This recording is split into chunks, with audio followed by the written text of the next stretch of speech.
लिखा है आमोस 2:7, वे कंगालों के सिर पर की पहला पत्रस 1:10। अब पुराने नियम वालों को यानी कि पुराने समय के लोगों को चेतावनी चेतावनी चेतावनी, नए नियम वालों आपके लिए भी रखी है चेतावनी। तो अगर किसी को दिखाई दे रहा हो तो कृपया वहीं से पढ़ना जरा थोड़ा सा। इसी उद्धार के विषय में उन भविष्यवक्ताओं ने बहुत ढूंढ और जांच पड़ताल की, जिन्होंने उस अनुग्रह के विषय में जो तुम पर होने को था भविष्यवाणी की थी। बस पहला पत्रस 1:10 में वो बताता है कि भविष्यवाणी की है कि जो अनुग्रह तुम पर होने वाला था। आगे लिखा है उन्होंने इस बात की खोज की कि मसीह का आत्मा जो उनमें था और पहले से ही मसीह के दुखों की और उनके बाद होने वाली महिमा की गवाही देता था, वह कौन से और कैसे समय की ओर संकेत करता था। कैसे समय की ओर परमेश्वर का आत्मा संकेत कर रहा है, किस तरीके की बातें बता रहा है, ये सारी बातें पत्रस बता रहा है। और आगे उन पर यह प्रकट किया गया कि वे अपनी नहीं वरन तुम्हारी सेवा के लिए ये बातें कहा करते थे, जिनका समाचार अब तुम्हें उनके द्वारा मिला, जिन्होंने पवित्र आत्मा के द्वारा जो स्वर्ग से भेजा गया तुम्हें सुसमाचार सुनाया। और इन बातों को स्वर्गदूत भी ध्यान से देखने की लालसा रखते हैं। स्वर्गदूत की लालसा ये है कि जो सुसमाचार हमारे हाथों में है और हम जो सुसमाचार प्रचार कर रहे हैं, उस समय वो यीशु को ध्यान से देखते थे, फिर चेलों को ध्यान से देखते थे, अब हमें और आपको ध्यान से देखते हैं। लेकिन इस दुनिया के इंसान स्वर्गदूतों को देखना चाहते हैं। उल्टा चल रहा है, एक तरफ तो स्वर्गदूत आपको ध्यान से देख रहे हैं और दूसरी तरफ आप इंसान जो कि संस्था वाले हैं और आंखों पे पट्टी लगा के परमेश्वर के वचन को पढ़ते हैं, आप किसको देखना चाहते हैं?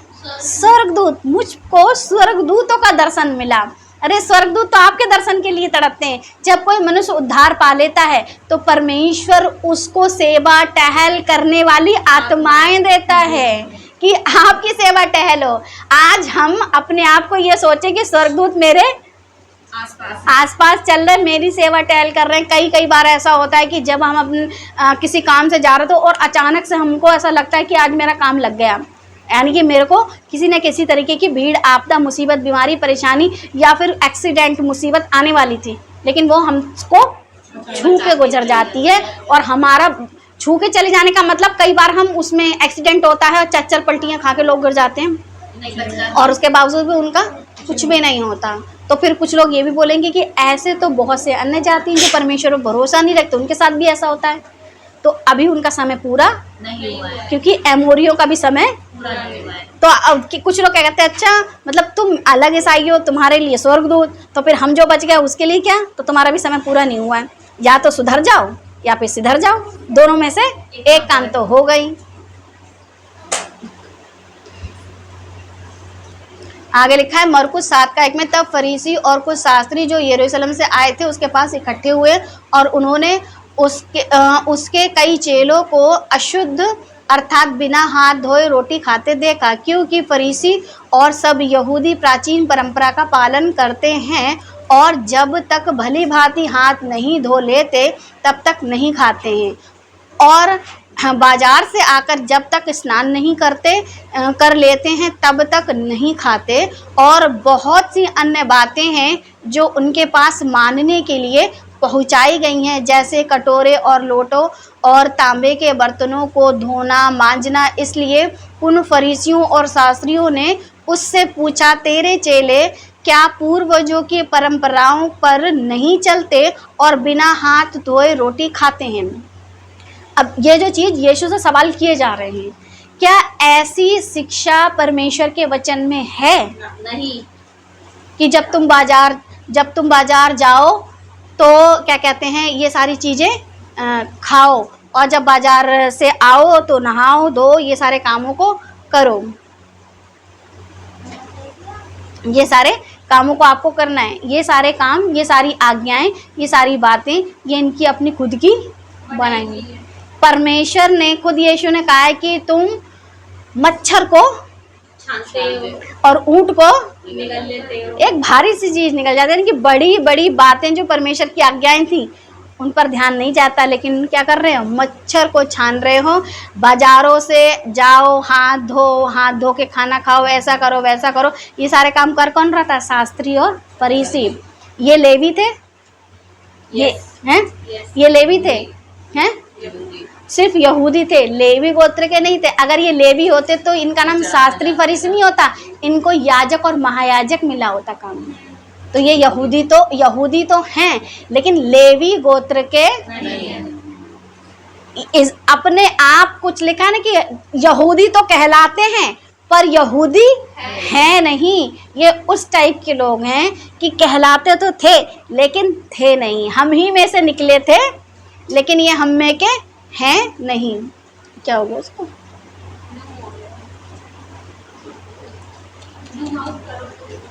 होगा लिखा है। उसने उनसे कहा, किसने कहा उनसे, यीशु मसीह ने, यीशु मसीह ने कहा, क्योंकि यीशु मसीह के चेले बिना हाथ धोए खाना खा रहे थे। तब वो कहता है, यीशु मसीह ने उनसे कहा, यशाया तुम कपटियों के विषय में क्या कहता है, ठीक भविष्यवाणी।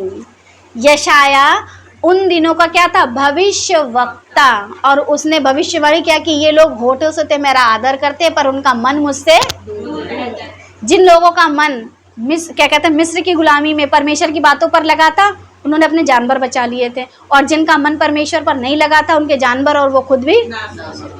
फिर वैसे ही जिन इजराइलियों का मन परमेश्वर की बातों पर लगा था वो तो बच गए, 70 साल की गुलामी में भी सुकून से थे।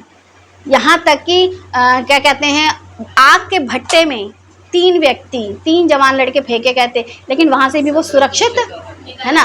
अजर्या, मिशाएल, हनन्या, असली नाम उनके ये हैं, बदले हुए नामों से याद मत करो, जो उनके ओरिजिनल नाम थे, हनन्या, मिशाएल, अजर्या। ये 3 व्यक्ति उस आग से निकल गए क्योंकि परमेश्वर के प्रकोप से डरे, राजा के प्रकोप से। तो ये तो समझो आपको डरना किससे, हम जिस संसार में रह रहे हैं, इस संसार का राजा कौन, शैतान। वो कहता है यीशु से, मेरे पास सारा अधिकार है, यदि तू मुझे दंडवत करे तो मैं सब कुछ तुझे दे दूंगा। लेकिन यीशु मसीह हमसे पता क्या कहते हैं, स्वर्ग और पृथ्वी का सारा अधिकार। जब स्वर्ग और पृथ्वी का सारा अधिकार यीशु के पास है तो अब तो मुझे पृथ्वी वाले से डरने की जरूरत है, बिल्कुल नहीं, मुझे डरने की ज़रूरत नहीं है। तो फिर परमेश्वर मेरे और आपके लिए ये नहीं कहेगा कि होठों से आदर करते हैं, हम होठों से नहीं मन से आदर करते हैं। और जब हम मन से आदर कर रहे हैं तो हम लोगों को भी क्या सिखा रहे हैं, मन से। आपको परमेश्वर के मसीह मंथन के मोटिव को क्या होगा समझना है। यूं ही नहीं जुड़े हो कि बस यूं ही जुड़ गए और फिर संस्था में आ गए और वही है कि पादरी दुआ कर दो और हालेलुया प्रेज द लॉर्ड, हमारे यहाँ दुआ कर दो, बच्चे के लिए, जन्मदिन के लिए, इसके लिए, उसके लिए। ये सारे कामों के लिए नहीं जुड़े हैं।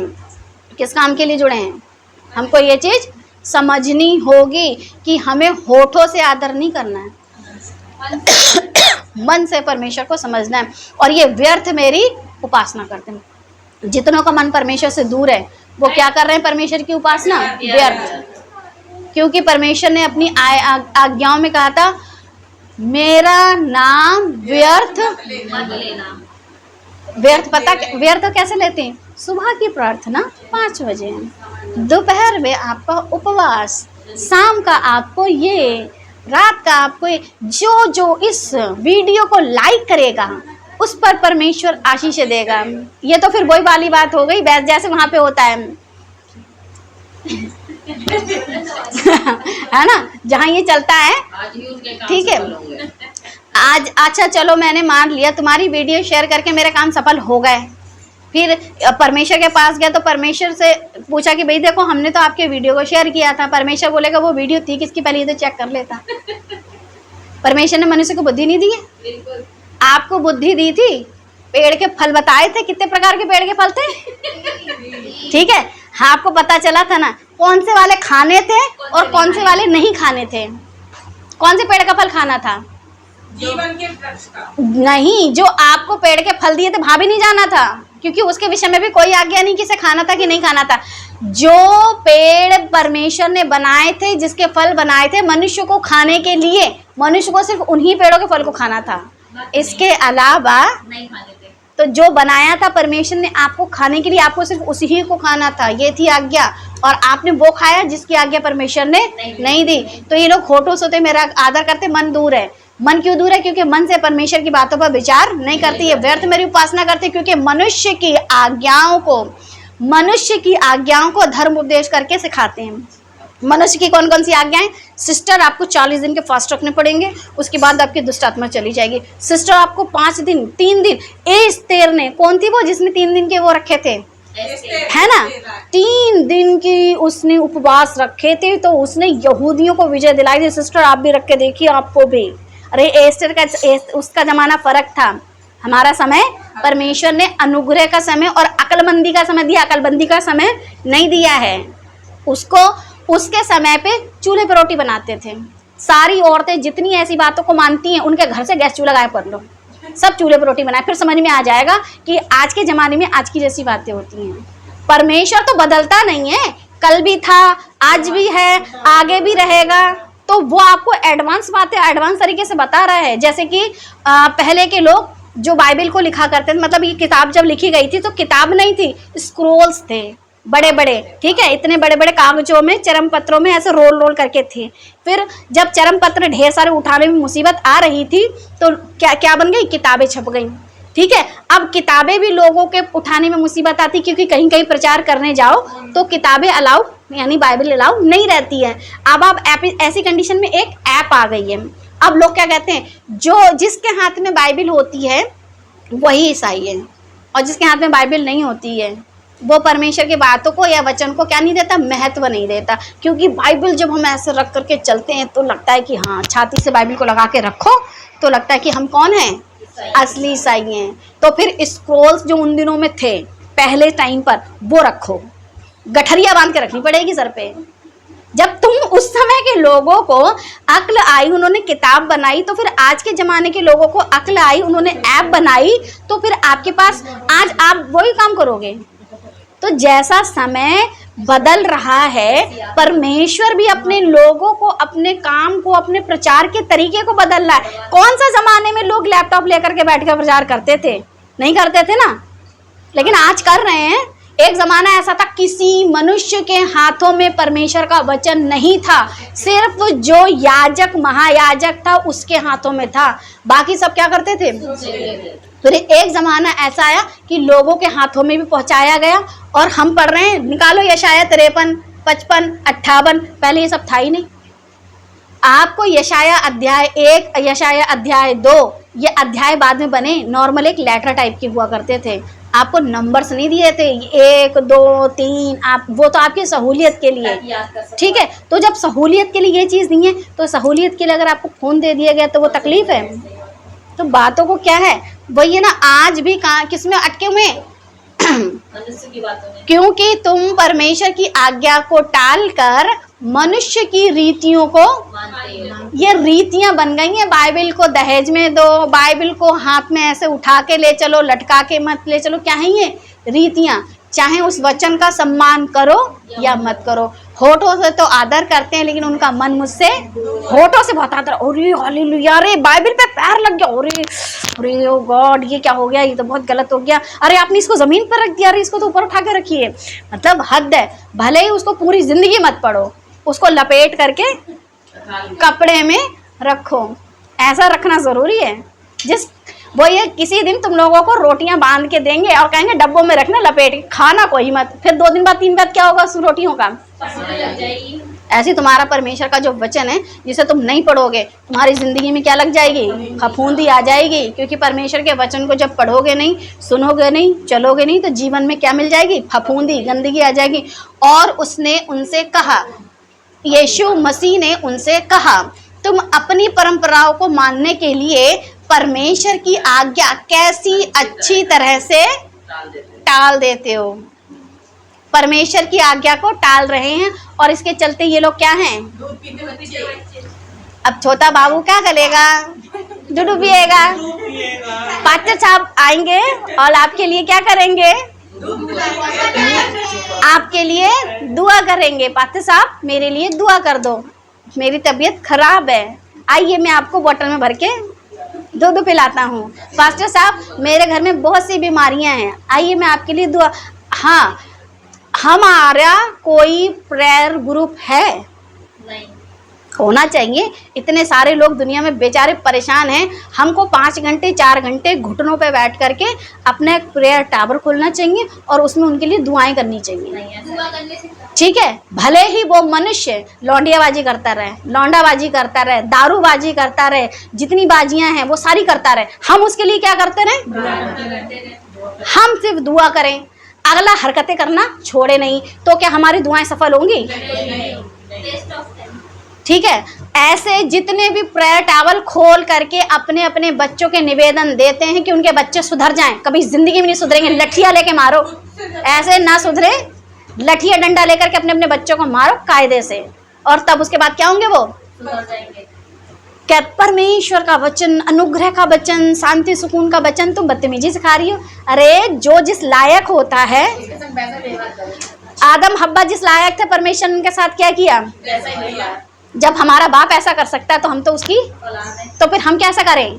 अपने बाप की जैसे करें या फिर तुम्हारे बाप की जैसे करें, जो कि शैतान है?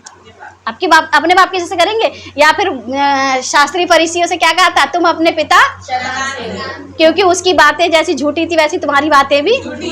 उसने कहा था इस पेड़ के फल के खाओगे तो परमेश्वर का तुल्य हुए, बल्कि को धोबी का कुत्ता, ना घर का ना घाट का, वो कंडीशन हो गई है।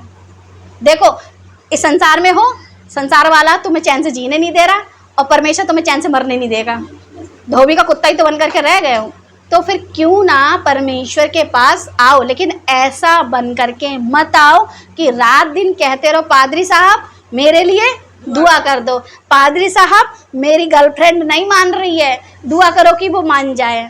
अरे तुम भी तो किसी की गर्लफ्रेंड हो, मान रहे हो? सही बात है। यीशु मसीह की दुल्हन हो करके तुम्हें 70 चाहिए, ये वाला देवता मना लूं, वो वाला देवता, दौलत का देवता अलग और अकल वाला देवता अलग, तरह तरह के देवता मानते। जब तुम 70 को मान रहे हो तो फिर तुम्हारी गर्लफ्रेंड भी। आज मेरे को ना बहुत दिनों से दिमाग में ख्याल आ रहा था, इस दुनिया में बेवफाई कब से शुरू हुई? अगर कोई है इस दुनिया में बेवफाई तब से आई जब से तुमने बेवफाई करना शुरू कर दी। तुमने मतलब मनुष्य जाति ने परमेश्वर के साथ बेवफाई की, फिर मनुष्य ने मनुष्य के साथ बेवफाई की, तभी बने हीर रांझा, सीरी, फरहाद, लोमियो, जूलियट और पता नहीं कौन कौन से। तभी किसी की बीवी भाग जाती है, तो किसी की गर्लफ्रेंड भाग जाती है, तो किसी का बॉयफ्रेंड भाग जाता है, किसी का पति भाग जाता है। क्यों? क्योंकि तुम परमेश्वर के साथ क्या नहीं हो, तो तुम्हें वो तकलीफ हो, वो एहसास हो, उसके लिए परमेश्वर ने तुमको बेवफाई वाले लोग वो रिश्तेदार दे रखे हैं जो तुम्हें तकलीफ दें। क्योंकि खुद को उस परमेश्वर की जगह रख के देखो, अगर जिस परमेश्वर को आप बहुत प्यार करते हो और उस परमेश्वर की आप फीलिंग को नहीं समझ रहे हो, तो जब आपका पति भाग जाए, आपका बेटा भाग जाए, आपका भाई भाग जाए, आपका घर का कोई भाग जाए जो आपके लिए बहुत प्रिय है, और उसके बाद जो आपके दिल में हूक उठती है, तड़प उठती है, सोचना परमेश्वर अगर मुझे इतनी उठ रही है तो आपको कितनी उठ रही हो। जिस दिन ये चीज़ समझ जाओगे तो रूठे हुए भी मान जाएंगे, लौटे हुए भी वापस आ जाएंगे। लेकिन तब जब पहले आप परमेश्वर को समझो, तो ये बेवफाई इंसान की वजह से इस पृथ्वी पर आई थी। परमेश्वर से बेवफाई की, पूरी ज़िंदगी बेवफाई। आज मसीहा से बेवफाई करोगे तो फिर यह हाल होगा, क्योंकि दूध पीते बच्चे हैं और परमेश्वर ने मनुष्य को क्या पिलाया था? आत्मिक दूध। जैसे एक बच्चा, उसका मुंह जब भी खुलता है तो क्या निकलती है आवाज़? वाह! किस बात के लिए रोता है? जब बच्चे का मुंह खुलता है दूध के लिए रोता है। आपका मुंह अगर खुले तो किसके लिए? परमेश्वर के वचन के लिए। लिखा हुआ पहला पत्रस 2:1, इसलिए सब प्रकार का बैर भाव, छल, कपट, डहा और बदनामी को दूर करके, किन किन चीज़ों को जीवन से दूर करना है? बैर भाव, छल, कपट, डहा और बदनामी।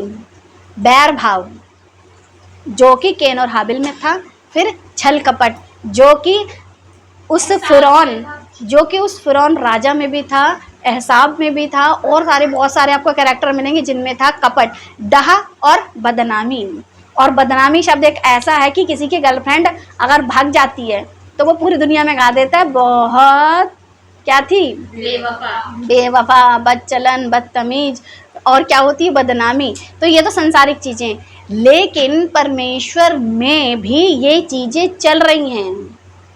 अगर कोई अच्छा वचन सिखाता है तो उसके प्रति बैर भाव रखते हैं, छल कपट रखते हैं और उसकी बदनामी करने के लिए तरह तरह की वीडियो बनाती है। ये देखिए पास्टर डैनियल राज, इन्होंने ये वाले वचन गलत बोले, उन्होंने ये वचन गलत बोले, फटाफट बताते चले जाएंगे और खुद को वचन का ज्ञान ही नहीं है, खुद को पता नहीं है, और दूसरा जो अच्छा सिखाता है उसके बारे में प्रचार करते हैं। तो क्या कर रहे हैं, परमेश्वर का वचन क्या कहता है कि आपको ये सारी चीज़ें छोड़ करके नए जन्मे हुए बालक के समान, नया जन्मा बच्चा का मतलब न्यू बॉर्न बेबी, जो कि जैसे ही पैदा होता माँ के गर्भ से निकलने के बाद, और उसके बाद उसके मुंह से सिर्फ आवाज़ें आती क्वैं क्वैं, तो फिर नर्स बोलती अरे बच्चे को दूध पिलाया क्या, बोले नहीं पिलाया, अरे इसको दूध पिलाइए, माँ का दूध पिलाइए, फिर वो माँ का दूध पीता है, फिर वही बच्चा आधे घंटे बाद फिर शुरू हो जाता है, फिर उसका फिर पिलाया जाता है, फिर वो बच्चा फिर आधे घंटे बाद शुरू हो जाता है। ऐसे ही वो बच्चा जब तक कुछ खाने के योग्य नहीं हो जाता तब तक क्या करता रहता है,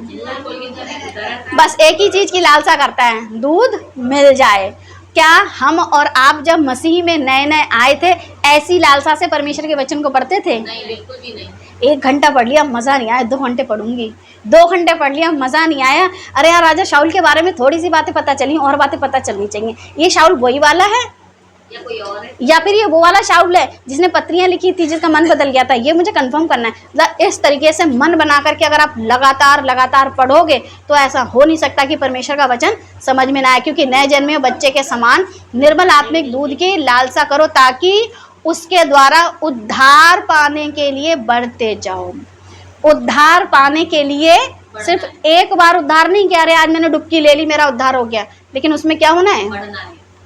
एक तरफ पतरस कह रहा बढ़ते जाओ, दूसरी तरफ पौलुस कहता है दौड़ते जाओ, बढ़ना भी है और दौड़ना भी है, कहीं रुकना लिखा है? नहीं।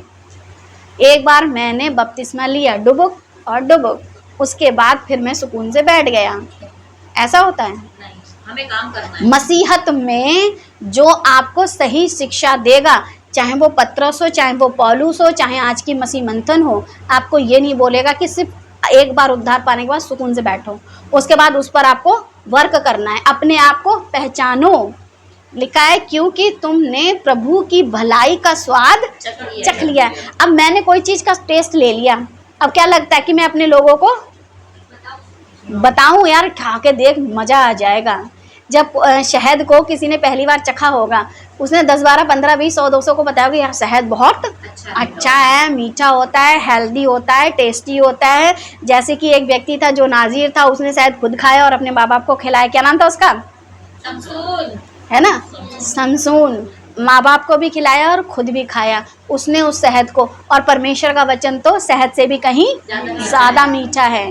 तो आपको क्या करना है, बालक बनो, लेकिन लालसा किस चीज़ के करो, दूध की, ना कि वो वाला बालक जो कि पादरी के ऊपर डिपेंडर है। ऐसे बालक मत बनो, प्रभु में आपको क्या करना है, बढ़ते जाना है।